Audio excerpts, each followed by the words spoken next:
दृष्टि आईएएस के to the point programme में आपका स्वागत है। आज हम बात करेंगे सुर्खियों में QKD टेक्नोलॉजी के बारे में। आइए जानते हैं ये चर्चा में क्यों है।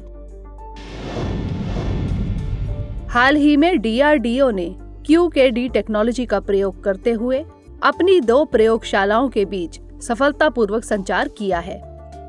यह संचार defence research and development laboratory यानी DRDL और द रिसर्च सेंटर इमारत यानी RCI लैब के बीच किया गया।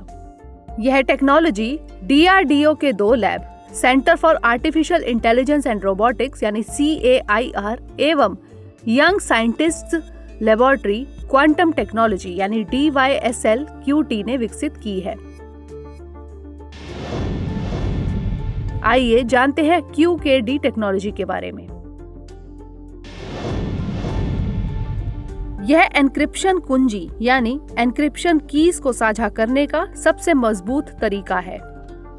इस प्रौद्योगिकी में एन्क्रिप्शन कीज को फाइबर ऑप्टिक केबल में क्यूबिट्स यानी क्वांटम बिट्स के रूप में भेजा जाता है। क्वांटम कंप्यूटिंग में इन क्यूबिट्स का बुनियादी स्रोत के तौर पर इस्तेमाल होता है। यह ठीक उसी तरह है जैसे क्लासिकल कंप्यूटिंग में बुनियादी स्रोत के रूप में बिट्स का इस्तेमाल किया जाता है। QKD को इस तरह से डिजाइन किया गया है कि यदि कोई अवैध एंटिटी ट्रांसमिशन को पढ़ने की कोशिश करता है तो photons per encoded qubits disturb हो जाएंगे। साथ ही यह ट्रांसमिशन त्रुटियां यानी एरर्स उत्पन्न करेगा, जिससे वैध अंतिम उपयोगकर्ताओं यानी लेजिटिमेट एंड यूजर्स को तुरंत पता चल जाएगा कि कोई अवैध एंटिटी ट्रांसमिशन को पढ़ने की कोशिश कर रहा है।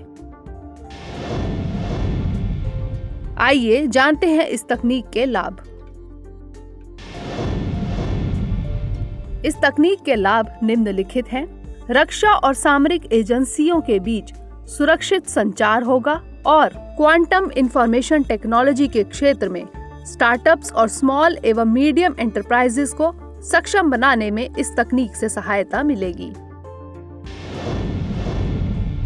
अब बारी है आज के अभ्यास प्रश्न की।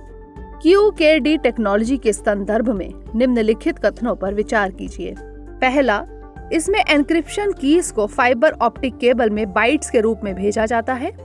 दूसरा, DRDO ने इस टेक्नोलॉजी का प्रयोग करते हुए अपनी 2 प्रयोगशालाओं के बीच सफलतापूर्वक संचार किया। तीसरा, यह टेक्नोलॉजी रक्षा और सामरिक एजेंसियों के बीच सुरक्षित संचार करने में सहायता करेगा। उपर्युक्त में से कौन से कथन सत्य है? A केवल 1 और 2, B केवल 2 और 3, C केवल 1 और 3 या फिर D उपर्युक्त सभी? इसका उत्तर हमें कमेंट सेक्शन में जरूर भेजिएगा। अगले सेशन में किसी नए टॉपिक के साथ मिलेंगे। तब तक के लिए धन्यवाद।